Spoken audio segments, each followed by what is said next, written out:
Last weekend I was grocery shopping, as I do every week. It's the one time I'm able to get out of the house during this entire pandemic. And every single week of the last month, I guess, I've been going out on these excursions, things have been getting progressively weirder. The first week, things were kind of okay. The second week, a lot of bare shelves and barren freezer sections. Couldn't find hot dogs anywhere, which is strange. Third week seemed to get back to normal, or something resembling normal, so no toilet paper or paper towels, but fortunately I'd stocked up beforehand. And then last weekend, full-on weirdness. I was in my full PPE, the homemade medical mask, the blue disposable gloves, and the entire social distancing thing. I was actually standing around the corner in a Walgreens drive-through because the line stretched that far away from the Trader Joe's I'd gone to. Once I got into the store, the music, they were playing the classics, sent me into a bit of a twilight zone because it started off with Aretha Franklin's Dancing in the Streets, and then irony of ironies, You Can't Always Get What You Want by the Rolling Stones. So I got to thinking about movies, of course, and the movie theater experience, and what is movie-going life going to be like after this whole pandemic thing is past? Is it going to be like airplane travel after 9/11, where you have to leave 3 hours early for any flight to wait and get through security and take off your shoes and all of that good stuff? In terms of social distancing, when we go to movie theaters, if they reopen, are we going to have a model like AMC enacted right before they completely went dark, where first they limited the number of people that go into an auditorium, and then they cut the number of people who could be in an auditorium down to 50, and you're talking about giant, multiple hundred seats theaters in some cases, so that had to be weird. I just don't know. Now, I read a story on Deadline, I'll leave a link in the description, about how AMC Theaters is potentially on the verge of filing bankruptcy, and how that doesn't necessarily spell doom for the chain. I imagine other theaters, chains around the world and the country are going through similar things right now. So once the dust settles, the entire society is going to have a reconfiguration of how business works, and social interactions and handshakes might be a thing of the past, at least until everybody gets inoculated against this virus. Maybe it becomes just like the seasonal flu, where you can get a shot for it, or if you do find yourself getting sick, you can take a pill or, again, get a shot and be okay. That we won't have to just be in our houses all the time. There has to come a point where we're able to go outside and interact with each other. And part of that getting back to normal will be going to big public events. And myself, I'm a movie critic, so that means going, hopefully, back to the theater. Now, of course, not all movie theaters are part of big change. There's still some mom and pop institutions out there, and I'd count the Music Box Theater, one of my favorite theaters in the planet, as one of those. If you've never been, well, they're closed now, but definitely go when they reopen. But there is a movie-going culture that I certainly had taken for granted leading up to this unfortunate global incident. As a member of the Chicago Film Critics Association, let me try that again, Chicago Film Critics Association, enunciate, Ian. I am privileged enough to be able to go to a lot of advanced screenings and even IMAX screenings. There was a point before all this, before I got to be an accredited film critic, where I'd be able to go to an IMAX film once every couple of years, maybe, and it was a special event, this huge big screen and sound that would just blow you out of the back of the auditorium. But now I've been doing the film critic thing for about a decade, and I go to the Navy Pier IMAX on a regular basis, and it's become kind of passé. It's just the same terrible movies, but on a big screen, and they're much louder. And that counts for the regular-sized AMC screens. That we tend to go to the River East for our preview screenings. And it's nice to be able to see something like Avengers Endgame early, or the Star Wars movies. Oh, I don't know if you can hear that, but there are sirens going off in the background, so pardon the interruption. Wow, they're really close. I hope they're not coming to get me finally for talking about COVID-19. Anyhow,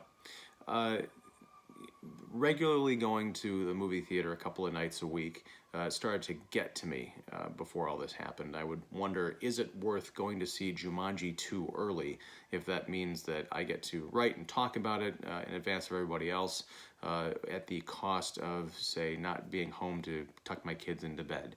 And the answer, of course, is no. Not only because the movie quality tends to be terrible when you're talking about these big blockbusters, but also because it is extra time away. It's extra commuting, it's extra hassle, it's extra things in my mind that are not the things that are really important, being family and friendships and things like that. But now that I've been podcasting from my basement for a month, and yes, I am a living, breathing cliche. I do a movie podcast from my basement, but at least it's not my parents' basement. It's mine. I own it, or I will after the whole mortgage is paid off and all that good stuff. Boring adult things. Now that I've been down here for a month and working from home, as it were, and doing the movie thing, I can say that, yeah, I do definitely miss it. And I realize that I was taking for granted those opportunities to be out and about and to see movies on the big screen. I still stand by my assertion that there are some films that are just not worth being away from family for, because especially with the turnaround time, you can see these things on demand, it seems like, within a couple of months of them being out. And now, as we're seeing, with certain blockbusters, you can see them within a few weeks of their coming out. Onward just landed on Disney Plus. Trolls World Tour comes out this Friday, I think, from Universal. So yeah, the landscape is going to be different. And I really hope that we don't end up being movie Morlocks, where we're just in our houses, not going out to theaters anymore, because once things open back up, I assume that for the foreseeable future, there's going to have to be guidelines like limited seating. I don't know how concession stands are going to work if everyone's going to be wearing full hazmat suits as they handle popcorn. But there is something to be said for going out and having a date night or a night out with friends and enjoying a film with a nice big packed house. Those packed houses might be half capacity for a while. The other concern that I have is the quality and the type of movies that we're going to be seeing coming out of all this. Because leading up to the pandemic, there was already a problem that we were seeing for the last decade or more. I'm going to place the blame squarely at the feet of Marvel Disney, although blame is probably a harsh word. But starting back in 2008 with the advent of Iron Man, creating the entire Marvel Cinematic Universe, and everybody chasing their own interconnected franchise universes based on other properties, we started to get a lot of the same kind of movie, the same 2.5, 3+ hour blockbuster that costs $1 billion and squeezes the middleman movie out of existence. So you've got the ultra high budgets up here and the low budgets that maybe get a couple of screens across the country before going right to VOD. If you're lucky, you've got a breakout hit that becomes the movie fairy tale of the year. But for the most part, it's franchises and kind of disposable entertainment that that's not what movie theaters were necessarily made for. Especially when you're talking about the old movie palaces where things were events and people went to go appreciate art. I'm romanticizing the past, of course, but this is how I've always viewed movie theaters, through an idyllic lens. So yeah, I hope that coming out of this, studios aren't going to be so trigger shy that they only want to rely on remakes and franchises and established brands. Because if you've got half the audience not being able to go to as many screenings anyway, because these movies are still so long, the math is cutting and cutting and cutting to the point where it might not even be profitable or make sense to put movies out in theaters anymore, in which case you have the movie Morlock situation where everything goes straight to streaming. I don't know if that means that you're going to see films with less budgets, or the stars are going to take pay cuts, or what. Everything is up in the air. It's like the end of Rian Johnson's The Last Jedi, where the entire table of everything you thought you knew and held dear was swept away, and the possibilities are endless. Now, of course, I don't know who the Hollywood equivalent of J.J. Abrams would be. Now, J.J. Abrams is of Hollywood, of course, but at the end of Last Jedi, I was very much a fan of that because the possibilities were endless. Literally anything could happen. And of course, of Rise of Skywalker, which I don't necessarily want to relitigate. They got the guy who propped up everything in the first place, copied everything that worked, made disposable, cheesy, easy entertainment to come back and close out the trilogy with a disposable, easy film that absolutely didn't work. Maybe a controversial opinion in some parts, but my point is, I hope that people learn some lessons from this, maybe are able to innovate the movie-going experience in the future to come out with something bigger and better and not just repeat the bad trends of the past. Yeah, so that's a hope. It's a wish. I don't want to see AMC or any other chains go by the wayside, because as much as I may have taken them for granted in the past, it does remind me of when Borders Books and Music closed like 10 years ago, whenever that was.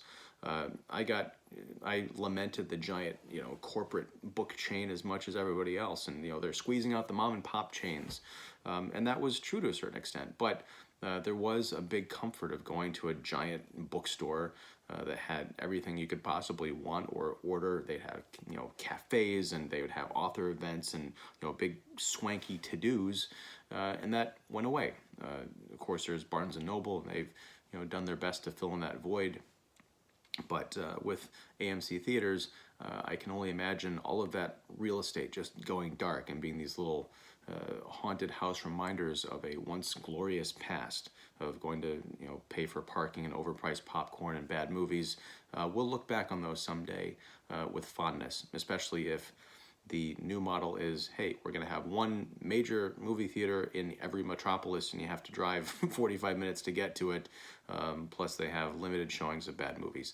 I don't know. I'm just ranting at this point. So what do you think? Am I overreacting? Am I underreacting? Is there anything to even react to, or is this kind of like verbal diarrhea? Help me mop it up, if you will, by leaving a comment below. Let me know what you think about the future of movies and movie going. What are you excited about? What are you fearful of? Just let me know. And yeah, maybe we'll pop in back later and talk about it. So if you like this content, please give a thumbs up to the video. Please subscribe to the channel. Feel free to share the video, and join me back here whenever that is and for whatever that is. Thanks very much, and take care.